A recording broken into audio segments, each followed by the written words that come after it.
नमस्कार, मैं हूं नीलू। तो गजा के भीतर हमास ने बड़ा हमला इजरायली सेना पर किया है और इजराइल के 3 बड़े सेना के जो अधिकारी थे वो इसमें मारे गए, इस तरह की खबर आ रही है। और भी बहुत ज्यादा नुकसान हुआ है। बातचीत करने के लिए मेरे साथ मयंक है। मयंक, अगर बात की जाए सीज फायर की, करीब करीब 3 महीने का वक्त इसको लेकर गुजर रहा है। अब तक हमने देखा कि गजा में इजराइल ने जबरदस्त प्रहार किया इस दौरान, लेकिन अब कहा जा रहा है एक बार फिर से हमास ने पूरी ताकत के साथ जो घुस रहे इजरायली सैनिक थे उन पे हमला किया है। कहां पर यह हमला है, कितना खतरनाक ये हमला है और क्या नुकसान इजरायली देखिए, सेना ये जो हमला हुआ है ये पिछले कुछ महीनों का सबसे बड़ा हमला माना जा रहा है इजरायली सोल्जर्स पे। और जैसा आपने बताया कि इसमें 3 सोल्जर्स की डेथ हो गई है और 5 घायल हो गए हैं। ये हमला देखिए उत्तरी गाज़ा का जबालिया इलाका है, यहाँ पे ये हमला हुआ। और ये किस तरह से हुआ हम आपको बताते हैं। यहाँ पे एक इजरायली सोल्जर्स का काफिला जा रहा था। इनका हमवी व्हीकल कहलाता है, जो कि high mobility multipurpose wheeled vehicle जो होता है। इसमें इजरायली सैनिक जा रहे थे। आप उसको सरल भाषा में समझिए, इजरायली सैनिकों का एक वाहन था बड़ा सा जो कि जा रहा था। और ये एक फायर इंजन को स्कॉर्ट करके ले जाया जा रहा था आगे। इसी दौरान क्या हुआ, अचानक सड़क के किनारे एक बड़ा एक्सप्लोजिव डिवाइस पहले से लगा हुआ था जिसमें धमाका कर दिया गया। और ये ठीक उस समय हुआ जब ये व्हीकल उसके ठीक बगल से जा रहा था, एम्बुश करके। ये एक माइन था, आप एक प्रकार से समझिए कि एक माइन थी जो कि सड़क के किनारे लगाई गई थी। और जैसे ही उसके बगल से काफिला गुजरता है उसको ब्लास्ट कर दिया गया। अब ये जब ब्लास्ट होता है तो उसके बाद देखिए क्या हुआ कि जो सोल्जर्स थे वो कुछ की तो 3 लोगों की तो तुरंत अधिकारी आपने बताया कि वहीं पे मौत हो गई, कई सारे लोग घायल थे। लेकिन ये जिस इलाके में हुआ वहाँ पे रेस्क्यू करना बहुत ज़्यादा मुश्किल था, क्योंकि देखिए ये पूरे इलाके से इस पूरे रोड पे जहाँ पे ये काफिला जा रहा था करीब 20 माइंस बरामद हुई हैं। 20 बड़े बॉम्ब्स जो हैं वो हमास ने प्लांट किए थे यहाँ पे। ये एक बड़ा एम्बुश था कि इजरायली सेना वहाँ पे आती है और वहाँ पे फंस जाए और उस पे हमला हो जाए।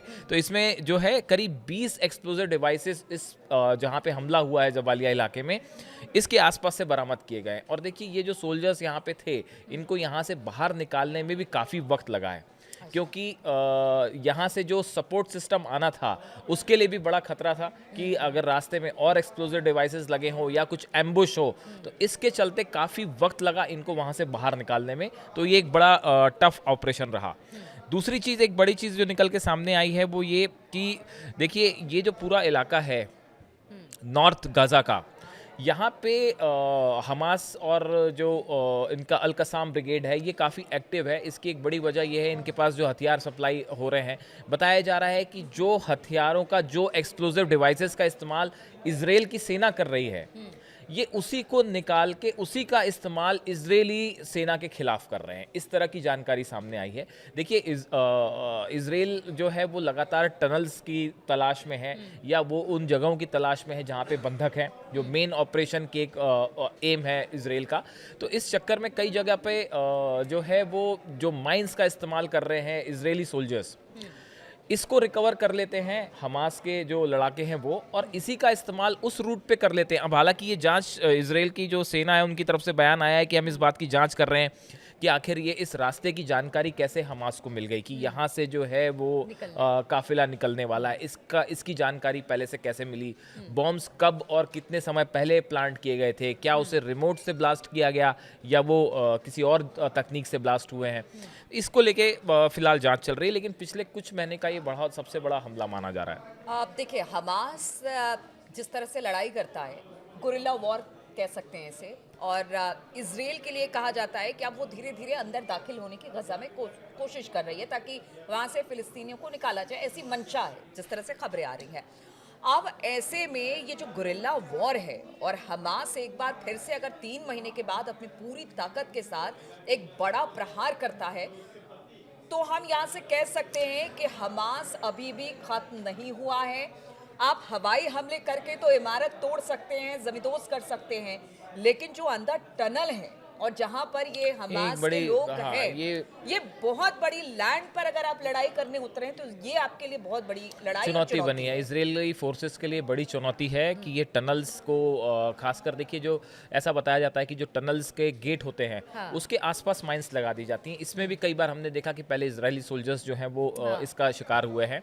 तो हमास की तरफ से जो एम्बुश करके हमले हो रहे हैं या जो गुरिल्ला वॉरफेयर हो रहा है, इससे बड़ा नुकसान होता है इजरायली फोर्सेस को। और देखिए, आप अगर पिछले 48 घंटे की बात करें तो पिछले 48 घंटे में गजा में जबरदस्त खून खराबा हुआ है। देखिए, पहले तो वहाँ पे सहायता वितरण केंद्र पर जो हमला हुआ उसमें बताया जा रहा है कि जो है 50 से ज़्यादा लोग उसमें मारे गए हैं। वहाँ पे वो लोग जमा थे जो कि खाना लेने के लिए पहुंचे थे और वहाँ पे फायरिंग हो जाती है। अब आरोप लग रहे हैं कि इजराइल की तरफ से फायरिंग की गई है, लेकिन अभी ये साफ नहीं है कि कैसे ये पूरा मामला हुआ।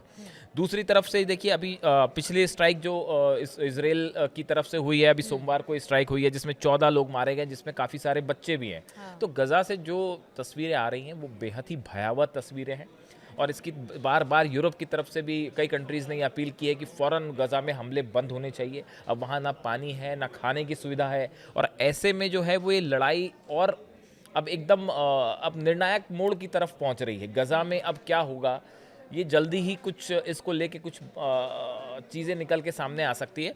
अभी इसके लिए हालांकि नेतन्याहू का भी इसमें स्टेटमेंट आया है, इस हमले को लेकर उन्होंने जो है फैमिली से सांत्वना जताई है, दुख जताया है। अब सवाल ये है कि आगे जो ग्राउंड ऑपरेशन इजरायली फोर्सेस का है, ये आगे कैसे बढ़ाया जाए, कितनी दूरी तक अंदर जाना है, कैसे इस हमास के जो माइंस हैं उसको कैसे उनसे कैसे निपटना है और जो एम्बुश हो रहे हैं इनसे कैसे निपटना है, ये एक बड़ी चुनौती है। लेकिन फिलहाल ये इजरायली सेना को बहुत बड़ा झटका है। एक सवाल का जवाब और दीजिए, उसके बाद हम इस चर्चा को ख़त्म करेंगे। चूँकि हमास की बात हो रही है, इस तरह की इस वक्त स्थिति बहुत ख़राब है गजा में, वो तस्वीरें बार बार सामने आती है। तो अब ये लग रहा है हमास को भी कि अब यहाँ से दो दो हाथ करना ही है, क्योंकि अगर हम पीछे हुए तो शायद इजराइल अपनी सेना को और आगे बढ़ाएगा और फिर कहते नहीं सर्वाइवल की लड़ाई है वो खत्म हो जाएगा। अब देखिए, ये दोनों चीज़ें एक साथ हो रही हैं। एक तरफ तो बार बार सीज फायर के प्रस्ताव भी आ जाते हैं, फिर वो एक तरफ से कभी वो इजराइल की तरफ से ठुकरा दिए जाते हैं, फिर कभी हमास की तरफ से बयान आता है कि भाई ये शर्तें हमें मंजूर नहीं है।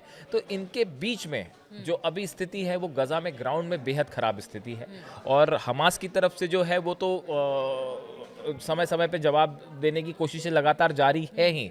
अब देखिए, जिस तरह से अमेरिका में हमने देखा कि कोलोराडो में हमला हुआ, इसके पहले वॉशिंगटन में जिस तरह से हमला हुआ और पूरी दुनिया में जो है ज्यूज़ को लेके एक प्रकार का जो गुस्सा देखने को मिल रहा है। तो देखिए, ये गजा वाला जो इम्पैक्ट है ये अब सिर्फ गजा तक सीमित नहीं है, ये बाहर भी फैल चुका है। और अब हमास का आगे क्या होता है, इजराइल की फोर्सेस इसका कैसे जवाब देती हैं, ये अगले 24 घंटे में शायद कुछ पता चलेगा। तो चलिए, अभी गजा में जिस तरह से हमास ने बड़ा हमला किया इजरायली सैनिकों पर, ये अब एक बड़ी चुनौती इजराइल के लिए बनती चली जा रही है, क्योंकि देखिए फोर्सेस जो हैं इजराइल की वो अंदर दाखिल होने की कोशिश कर रही है और वहाँ से जो फिलिस्तीन है उनको विस्थापित करने की कोशिश भी की जा रही है, जिस तरह की खबर लगातार आ रही है। अब हमास आगे और किस तरह की चुनौती पेश करेगा इजराइल के सामने, ये देखने वाली बात होगी। हमारी नज़र भी इस पर बनी रहेगी। आप बने रहिए हमारे साथ।